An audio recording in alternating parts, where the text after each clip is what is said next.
future, talk radio will actually educate, inspire, and make you think. The future is now. Topics and music that affect your life from Universal Broadcasting Network. Tune in at ubnradio.com.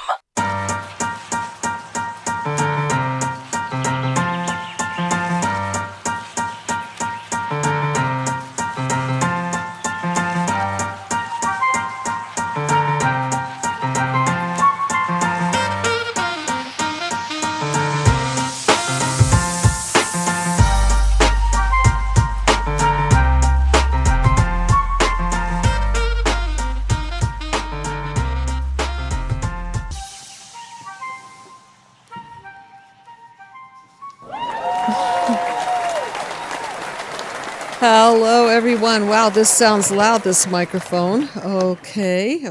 I think that's a little bit better. Hopefully, everybody can hear me.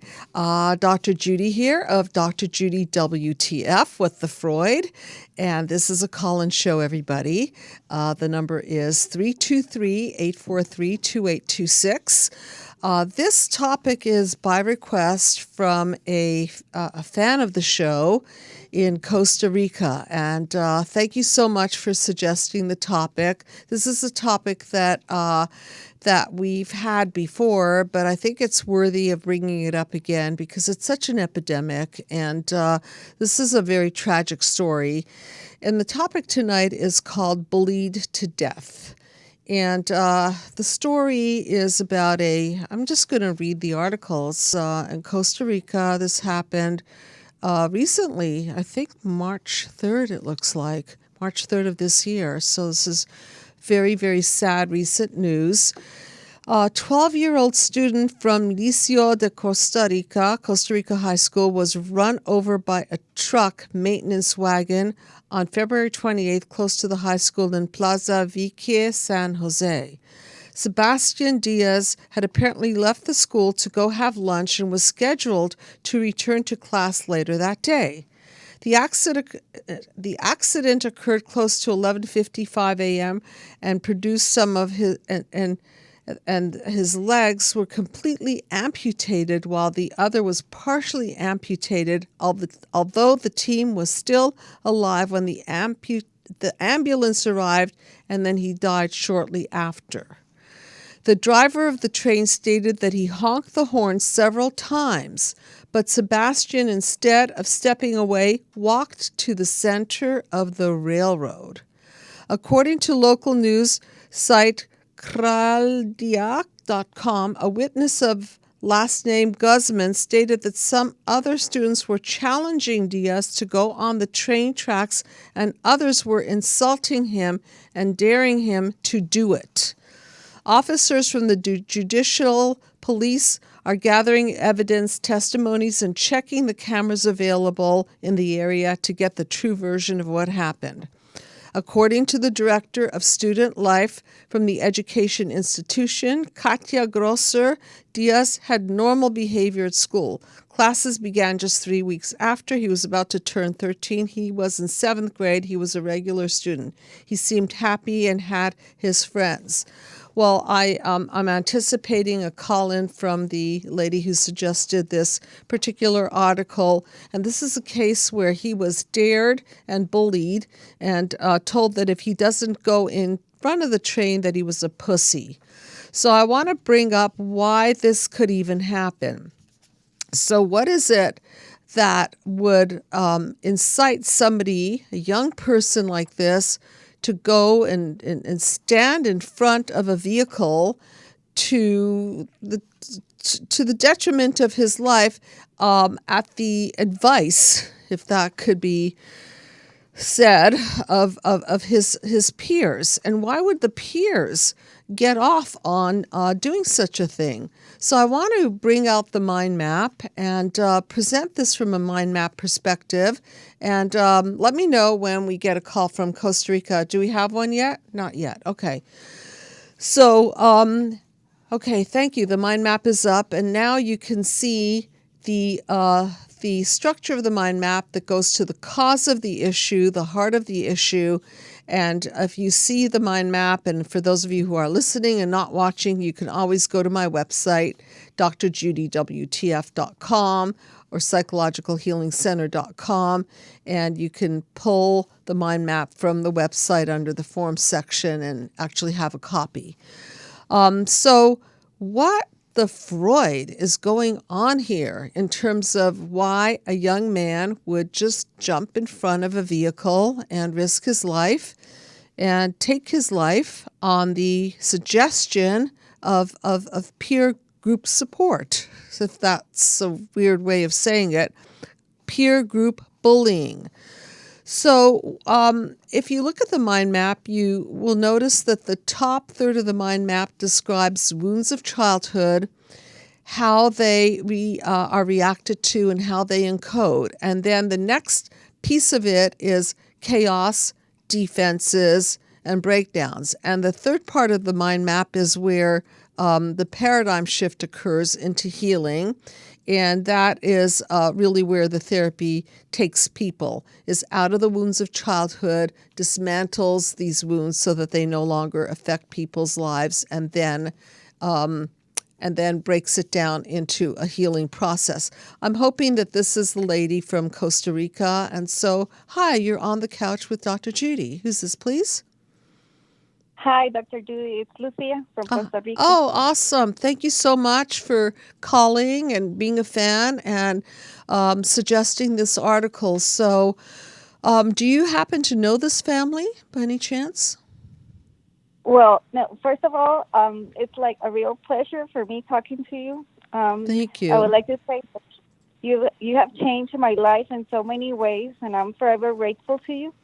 Your mind map has allowed me to heal childhood and given me like a second chapter in life. So thank you very much, Dr. Judy. You're so welcome. It's such an honor, and I'll want to hear about that. And before I do, I want to delve into the subject of bullying people to death, literally to death. And so I want to know, do you know this particular family? No.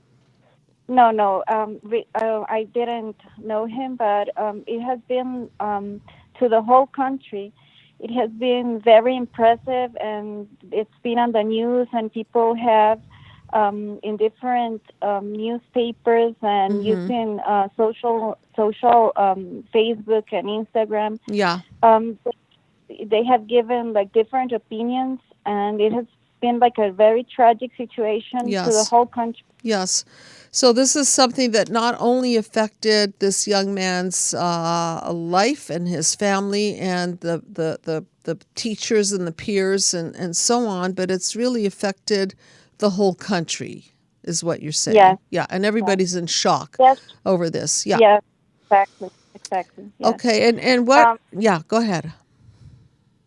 No, now it's funny because the initial report said that it's like a tradition in that school. It's like a very old school. It's a public school here.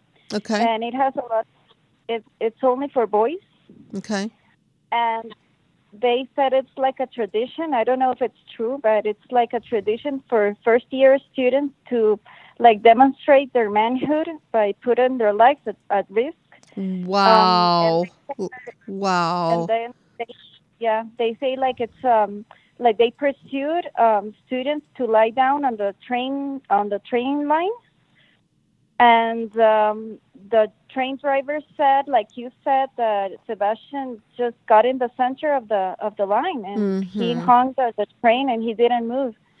And there were witnesses there that initially said that there were more students there lying in the like playing or doing what Sebastian did right before. Okay.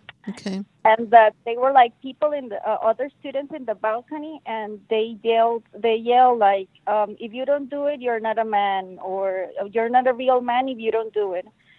So it's like I have a 12-year-old, and I immediately thought of like, thank God there's not a train like passing by my son's school, because even though I try every day to show him how valuable he is, like I couldn't be 100% sure that under this kind of pressure, I don't know, he wouldn't have done this. Well, first of all, I don't know what I mean. You Like know, it's a real pressure for kids to be accepted. so one of the directions that I'm going in terms of this particular show is cross-cultural and going deeper. And so here's a culture. In this instance, it's not only the culture, it's the school system that somehow does not interfere with this horrific hazing process, an initiation process. It's Yes. unbelievable to me that the teachers, the principal, the parents wouldn't get involved and have a meeting at the auditorium to address this very, very toxic, insidious tradition, if you call it that, Yeah. of challenging students to show their manhood in this way. Any thoughts on what the Freud is going on with that? I really that was what like that's what crossed my mind. Like what are we doing wrong? Mm-hmm. I don't. Today I was reading that because it has been on the news ever since that the the principal of that school said that during break time they can't be responsible for what the kids do. So That's they can't be ridiculous. like That's ridiculous. yeah Okay. that's what they say, and I was like shocked because then it's impossible because they say that in the bathroom they get bullied and they can have control of all the different spaces at school. Okay. Okay. So So I don't know, like, but what can we do as parents, as teachers? Because many times I don't know. That's why I was so shocked, and okay. So I So look, we're gonna yeah I we're gonna mind map it is what we're gonna do, okay? And I want to and please stay on the call, okay? Because I do want to talk to you about this personally, being that you're in the culture, and what a horrible statement for a principal to make. You know, speaking of acts of omission, I talk about acts of yes commission and acts of omission as childhood wounds, and an act of commission is somebody who does something aggressively, and an act of omission is somebody who stands back and just does nothing. And this principal just stood back and did nothing.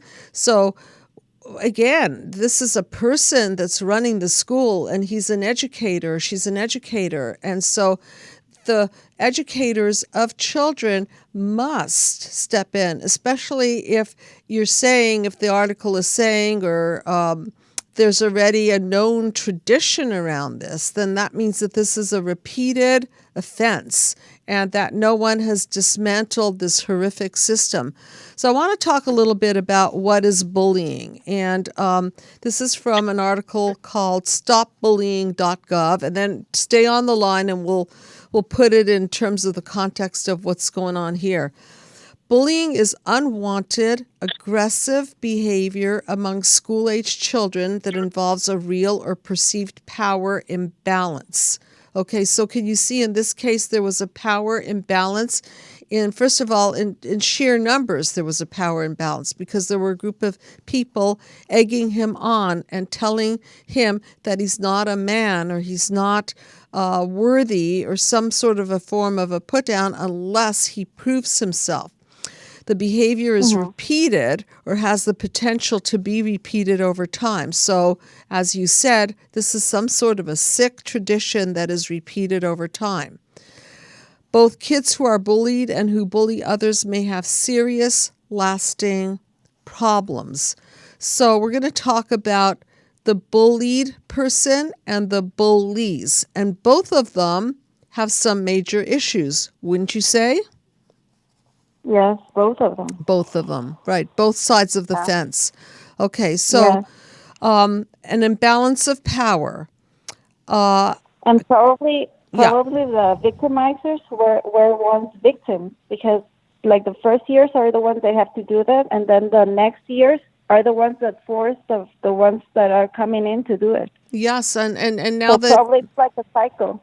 yeah, and being that you've been studying the mind map, you understand the concept of the WTF, or the what the Freud, and you understand the concept of people who are hurt become sometimes, not all the time, sometimes they become the hurters, and so you can see this horrific cycle.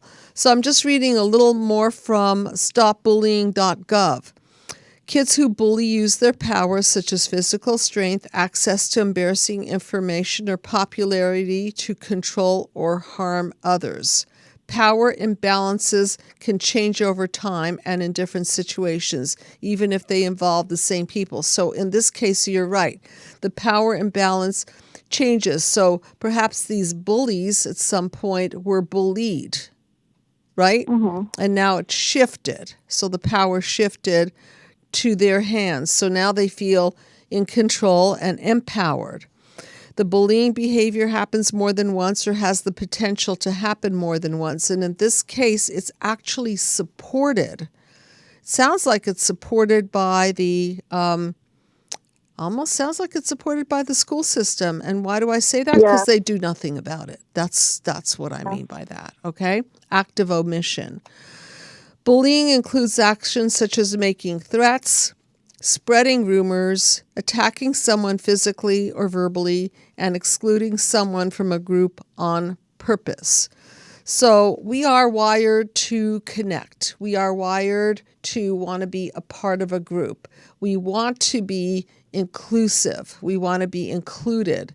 And so sometimes groups of people will include rituals and so on, so that people need to pass the test to be included. But this one just seems so sick and evil, doesn't it? This is just beyond. And that's why I'm sure that it put the people in Costa Rica in a grave state of shock. So mind mapping this thing. Let's go to panel number 1, wounds of childhood. So I pulled another article about parents bullying their children, and since I talk a lot about the cause of people's psychopathology, the cause of people's behavior, let's look behind the curtain, okay, and look together at the cause of why people would get involved in being bullied and be victims of being bullied. So parents' emotional bullying. So as I talk about much in the mind map, be the cause mind map system, the parents are the blueprint, meaning that whatever they blueprint to their children, the children are then absorbing, and then these absorptions become what I call psychoviruses, and they penetrate through into children's self-esteem, their way of thinking. So if you look at it from a mind map perspective, then perhaps the first bullies were really, guess who? The parents. Right. Okay. So what's parents' emotional bullying? Emotional bullying is harder to detect, but its impact is huge and lasts for a long time. And this is an article by Ronit Barras, who's a parenting coach. Parents' emotional bullying can be done by aggressive or passive-aggressive behavior that creates humiliation and or fear. So can you see how the pump is being primed in the family? Yeah. So it's not, it's not just that this is an occurrence in isolation. This has a backdrop to it. So what's the function of the parents? Parents have to be protective, don't they? Parents need to show their children how to stay safe.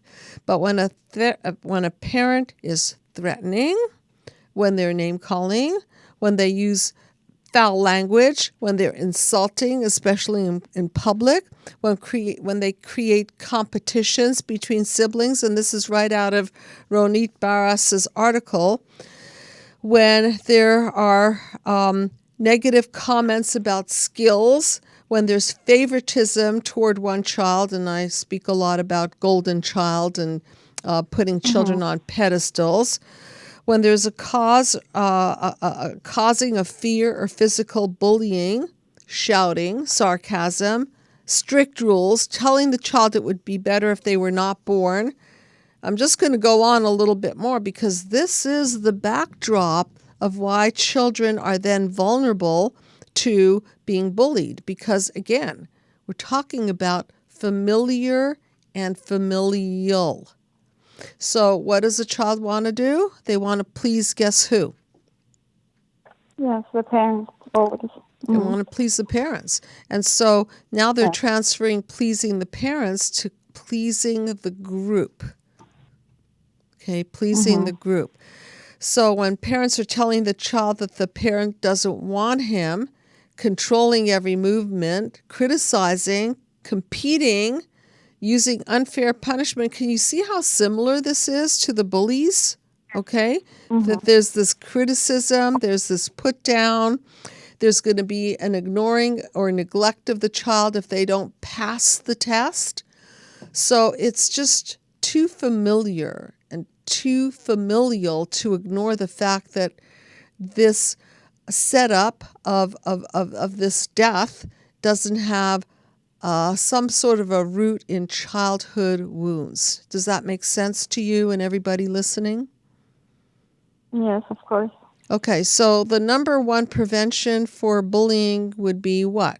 Let's just start thinking like a shrink. So, if we're talking to the parents in Costa Rica, which hopefully some are listening to this show, I would definitely say to the parents to get information as to how to parent best, how to help your child have self-esteem, how to help your child have boundaries, how to help your child recognize verbal abuse, physical abuse, threats, and so on. If a parent is not creating a safe environment and exposing their children to violence, drugs, extensive alcohol use, crime, insults, so on and so forth, if there's a sense of them being controlling and even enslaving their children into unreasonable household chores and unreasonable ways of making money, then can you see how, again, more so, the pump is primed towards somebody else taking over the role and using this power differential to control the person, and in this case, control the person to their grave, literally. Now, you have a 12-year-old child, yes? Yes. A boy or girl? I have three. You have three children. One is 12. Okay. Then I have two boys. One is 12. The other one is 8. And I have one girl. She's 2. Okay. Okay. And so as a parent, what are you hearing from your children? Because certainly they now know the story of what happened, correct? Yes. Well, the day that happened, when they came back from school, I talked to them, and they said that at school no one had told them. So I sat with them and I told them what had happened. Yes. And I asked them, well, I think it's really important that the school talks to you about it, but since they haven't, maybe they haven't heard the news because it was the same day. Mm-hmm. So I told them that Sebastian had died and how he had died and what they thought, and they were like, oh, they like really didn't understand like the importance of it and how shocked I was and the rest of the country was. So I don't know if they don't have like an insight of how important or the gravity of the situation. As parents, we try to instill values into our children. We try to instill these essential ingredients of mental health into our children, and so when schools don't reinforce it, what would a school be expected to do in this case? I could tell you that if I had children in school, I would expect that school to address it head on, square on, Yeah. and have an Yeah, me too. assembly, right? And gather the parents and the children, and unfortunately use this tragic example of what not to do, and maybe even have a seminar on anti-bullying and explain to these children how dangerous it is to have these hazing rituals. I don't know what to call them, these rites of passage into manhood or whatever they call them, tests that they have to jump through hoops in order to be in the in crowd. It cannot be so that a school just kicks back and says, well, it's not my responsibility. I didn't do anything. I didn't hurt these children. That's just nonsense. That's just Yes, pure, and unadulterated nonsense. or it happened in another school, not in this one. So I was like shocked. I was like really because I wrote, and the whole parents I wrote to them because, and then it went like viral. Yeah. Because it was something really really important that had to be addressed, like you said, heads on. That can't happen again. That's Correct. Like his life was too valuable to be like taken away like that. And for his parents and for the family, it's like too painful. And how disrespectful to this family and to the young man that this is not addressed. And one of the tragedies is that the tragedies are not talked about as ways to prevent future tragedies. Because if that already occurred, then it's an opportunity. I call them curse by designs, but they are curses, yet we can use them to psychoeducate people and prevent these things from happening. And it's just horrific and shameful that the teachers and the principal and the school systems are not getting together to really underscore it. And so is there almost like a grassroots movement among the parents, kind of like an outcry of, hey, everybody, we've got to do something about it? What are you finding on that level? Yes, it's. I think like the news went viral because of the what the family did, because the family posted like, we're sorry because we didn't notice anything. We're sorry because we couldn't do anything. We're so sorry to you, Sebastian, because your life was lost like this. Yes. And I am surprised because now all the police were they are saying is that like in break time the teachers are not responsible and that it's not clear, like I don't know, like dissolving responsibilities and not like addressing the most important thing that was what really happened and the way it happened.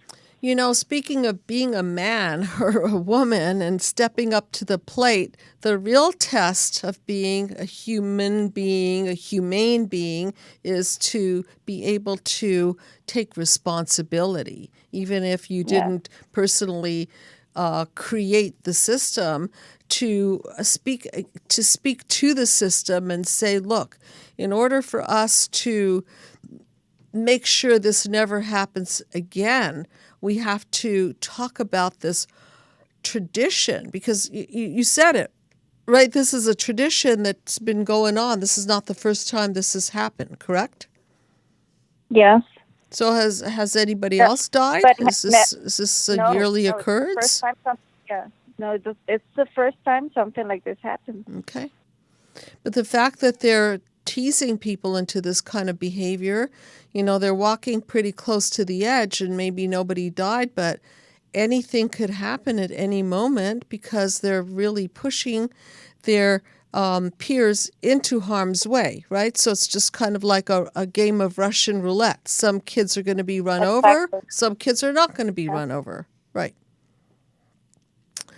So I think that the healthy response is indignancy, and the healthy response is to hold educators and teachers responsible, and more so to hold parents responsible for not violating their own children. I'm just going to go on a little bit in this article. It says that in every family there's some kind of emotional bullying, mainly because there is a fine line between what is considered abuse and what is part of our role as parents.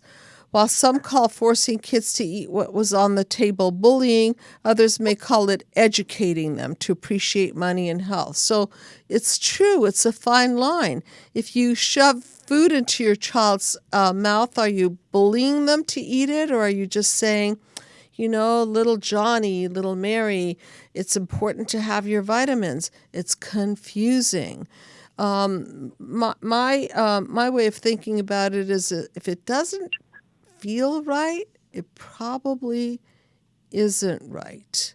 Okay, and these are some of the ways that parents wear down children's boundaries: by controlling, by forcing. Do you see how they're setting the bar for these instances to occur, right?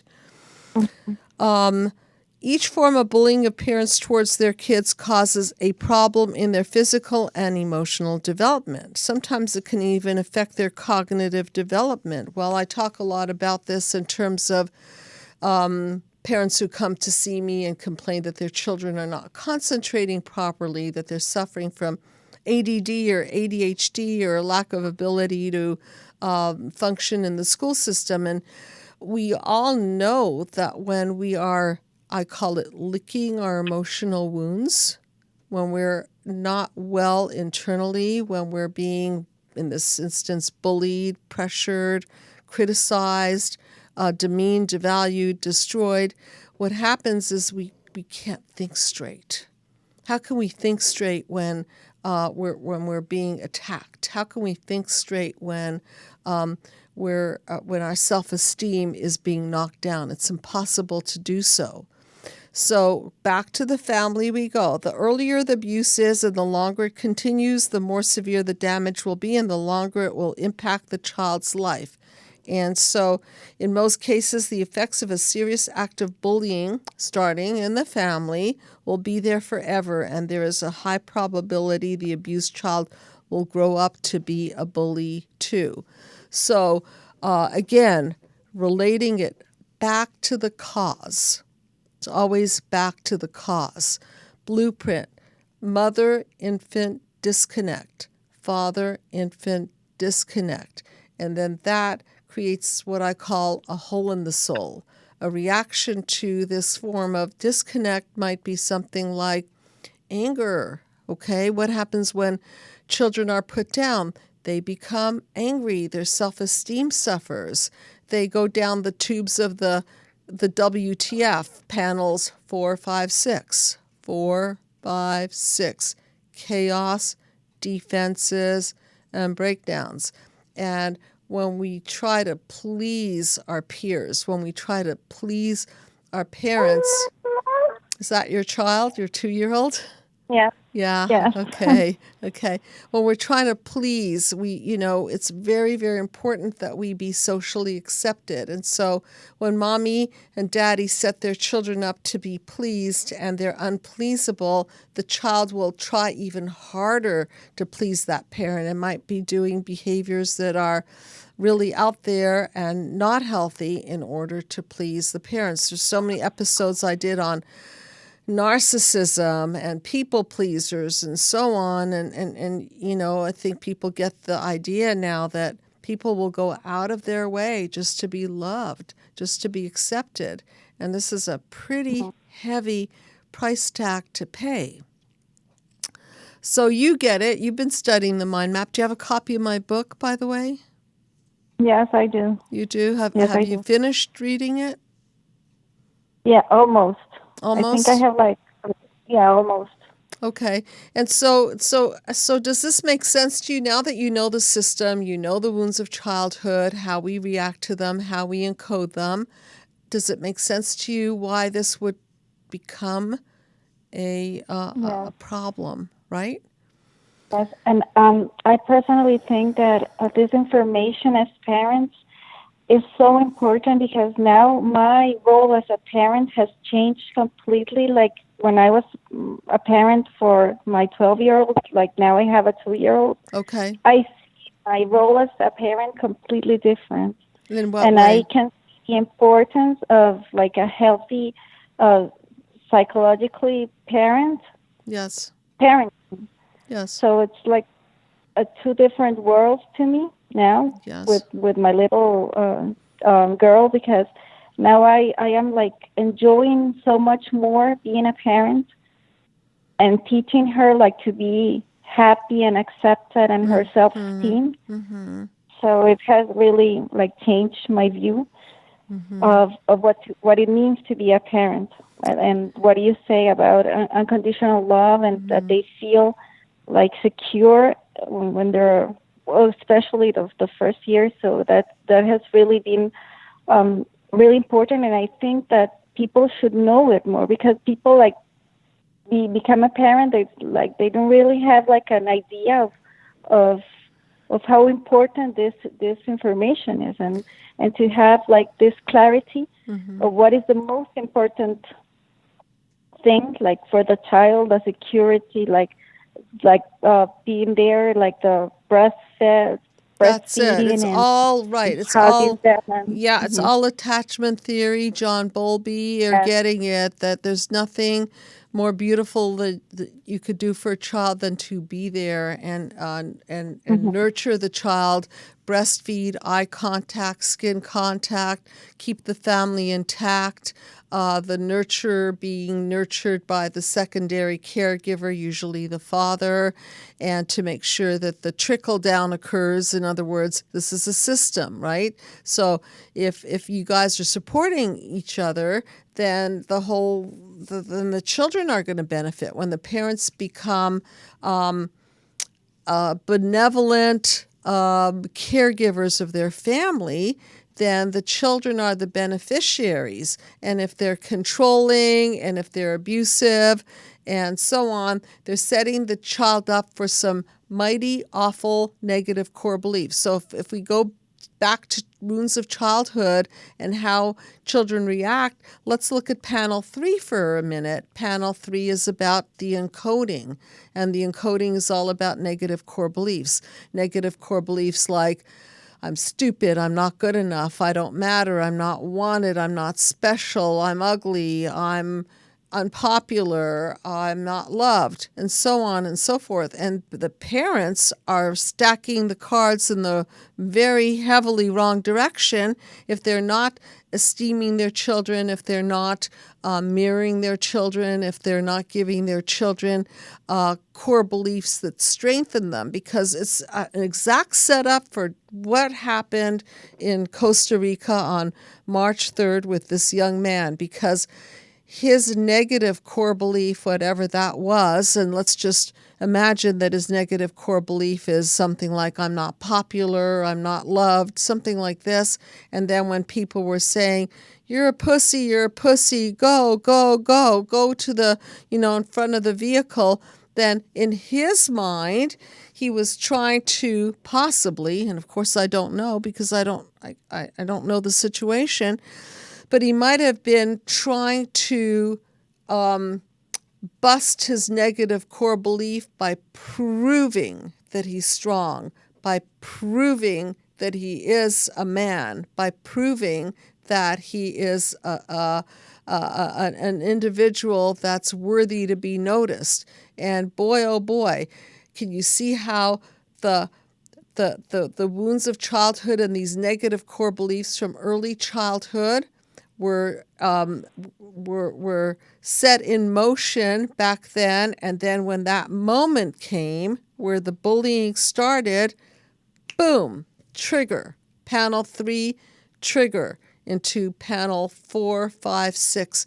The chaos of not feeling that he was worth anything, and then the defenses of maybe feeling the fear and wanting to retract, and then saying, no, no, no, no, I'm going to break through this. I'm going to break through this. I'm going to show the world that I am a man. I'm going to show these students that I am a man.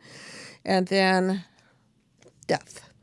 So that's the breakdown. That's the final breakdown of this entire process is suicide, homicide. And, just because you don't pick up a knife and kill somebody, it doesn't mean that you can't kill somebody. You can literally drive somebody insane, and to the point where they do such an atrocious act, or they take their life in the form of a suicide in another manner. And so again, we really need to keep our eyes very open to the system gone wrong. This is a very ugly system gone wrong. And as parents, first of all, my heart goes out to the family, to the community, and it's a very big wake-up call, not only to the people of Costa Rica, but I hope to the people who are listening, the children. And just for a minute, I want to talk about the bullies, okay? I want to talk about the concept of projection, because when we are not feeling well, what happens is we project our pain onto other people. So the bullies are kind of like the other side of the coin. So they're the ones that were probably also bullied, and now they can't stand being the victims, so now they become the perpetrators. It's the same system gone wrong, except that they're taking on a different role here. And both sets of children need psychoeducation, and both sets of children need to get therapy so that they don't live with negative core beliefs. They don't process these wounds of childhood in the form of hurting themselves and other people. So, it would be my dream to bring the mind map into the school system. And wouldn't it be great if, my fantasy is I'll fly down to Costa Rica and lecture at that school. That would be amazing. I'm sure the principal would just love me, right? And just everybody would just so love me to have this truth conversation with them and wake them up and let them know that yes, they're responsible. They just cannot sweep this under the rug. It's not going to work. It's not going to work for them. It's not going to work for the community. And then what kind of parent, honestly, what kind of parent is going to send that child to school where the school is being represented by a principal who says, oh, it's not our fault. We didn't kill the child. We can't control for what happens. Would you send your child to that school? No. And I hope no one does. Really disappointed. Really disappointed. Really disappointed. Mm-hmm. Right. Right. And one of the higher level ways for us to respond when things hurt other people is to self-reflect and self-correct. And instead of slithering away like a weak, person, to stand up and say, never again.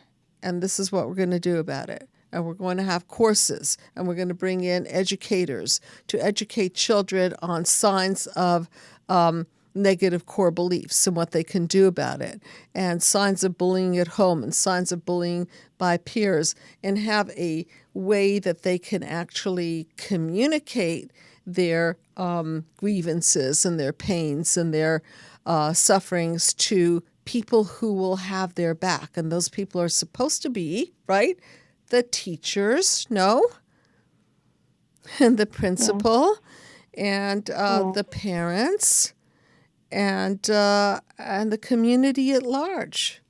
And that's how children feel safe, is that when they have a structure around them that has their back and can act as enlightened witnesses to the craziness, then you have people who are courageous to open their mouth. And when we open our mouth, then we don't sweep under the rug. And when we don't sweep under the rug, then we affect change. And we're no longer at the effect, we are at the cause of the outcome, of a better outcome to these kinds of situations. So this is certainly not unique. This is a global problem, and it's so sad. When I saw your email, I thought, well, should I do a show on this? Because it's just so particular to this news article, and I thought, no, this is not particular to this news article. This is an epidemic. Bullying is an epidemic, and this is one very, very, very sad example. So what do you think? What can parents do in Costa Rica to be proactive now that this has happened and it's fresh? What do you suggest?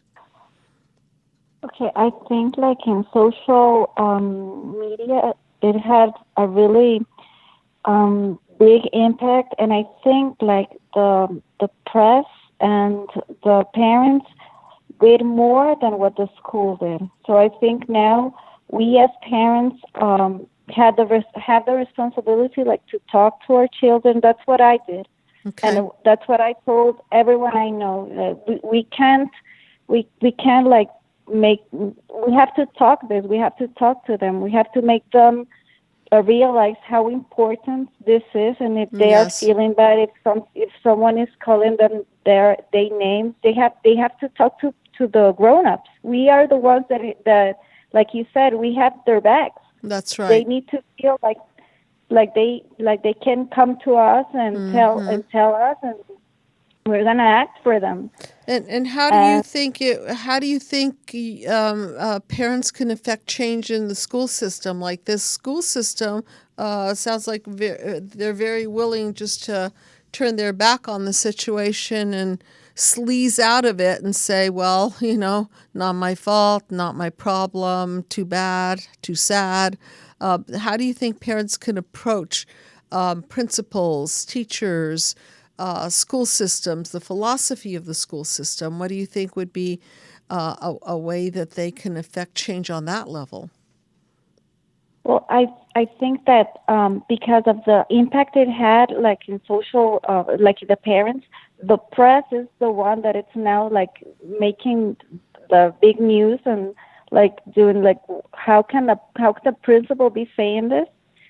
So I think like now the pressure is on the education system. Okay. Because now they have to give like the answer, and I think we as parents need to speak more. I Need think so. to be more present. Like if something is wrong, then go to school and be more involved, so that we are more aware of what is really happening to our children. Because it's really important, because it's our children, it's our future, and they need to be taken care of. And children give us signs that things are not okay. So as parents, if you see that your child is not eating properly, or child is not concentrating properly, or your child is changing their habit, or the child is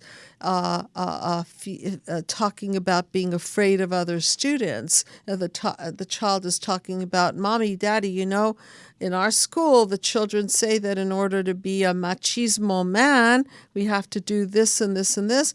You have to listen to your children, and then you have to really start by taking in and take seriously what they're saying, because it doesn't start as a big problem, right?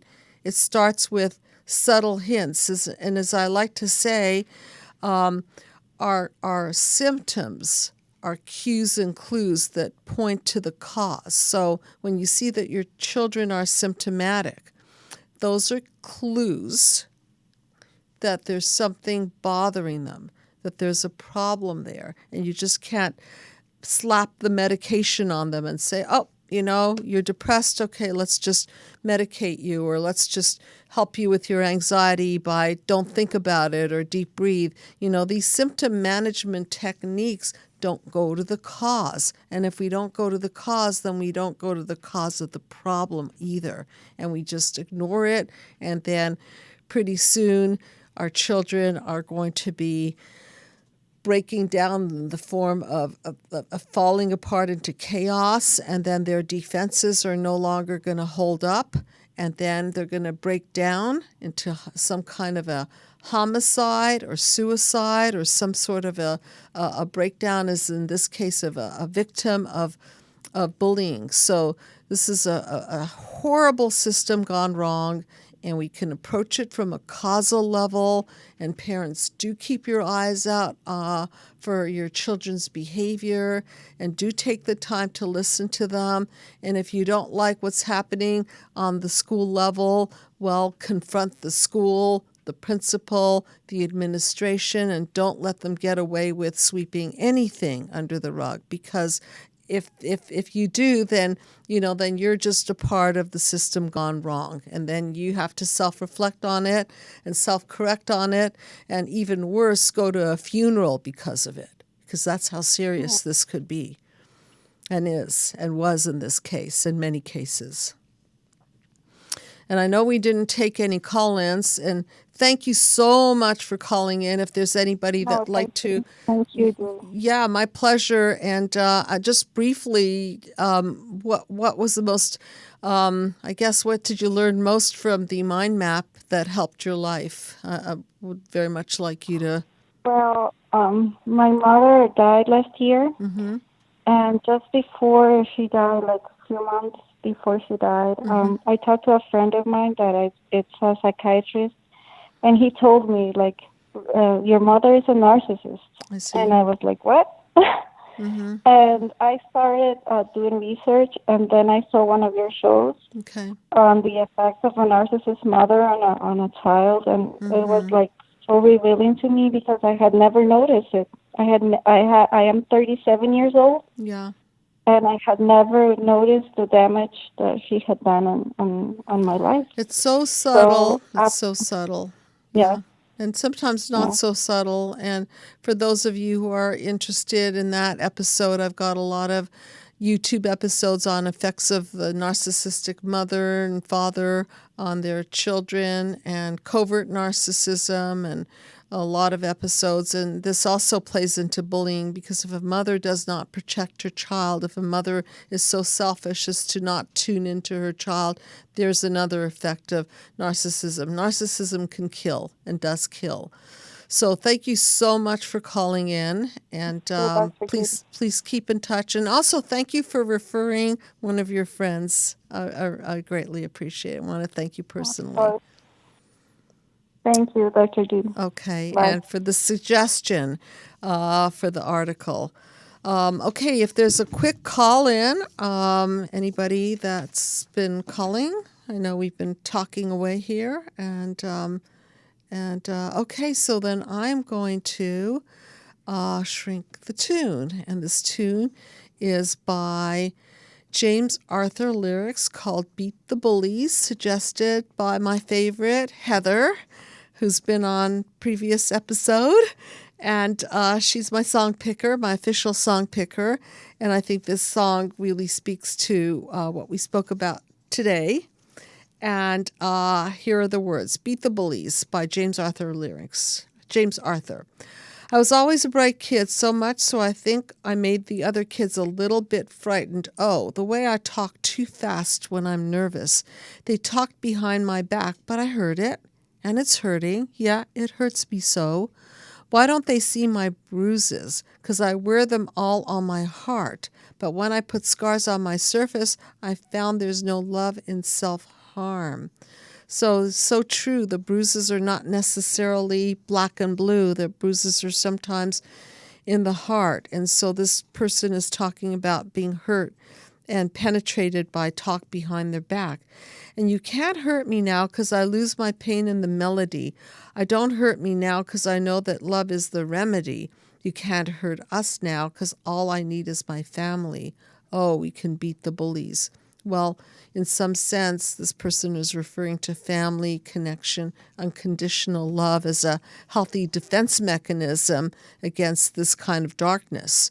Nobody's messing with Chloe Jess, Mama Louise. I know that we can do it. We can beat the bullies, and we believe it fully.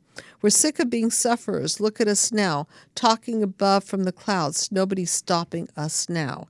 Nobody's knocking me down. You'd be a fool to count a fight around. Everyone stand up and shout. I wonder what he means by talking from the clouds. I guess maybe representative of some people who died. You can't hurt me now because I lose my pain in the melody. You can't hurt me now because I know that love is the remedy. Can't hurt me now because all I need is family. We can beat the bullies. We can beat. Yes, families protecting their children and communities protecting their children can beat the bullies. All of this love and all of this pain, I can take it away. I can change the world. You can't hurt me now because I lose my pain in the melody. You can't hurt me now because I know that love is the remedy. And I'll stop on that note that really when we protect our loved ones and we protect them by sharing and caring and offering them unconditional love and really listening and tuning and attuning to people all around us, then we become a community of healers. And when we surround ourselves and others with information, when we surround ourselves and others with the truth of what does and doesn't work, and when we can self-reflect and self-correct on matters, then we can all be a part of growing as individuals and community, and find better ways of protecting ourselves and ultimately protecting our children. So that was our show tonight, Bullied to Death. Thank you so much for calling in from Costa Rica and for this article. Very, very sad. My condolences to the family and the community. And thank you so much for tuning in.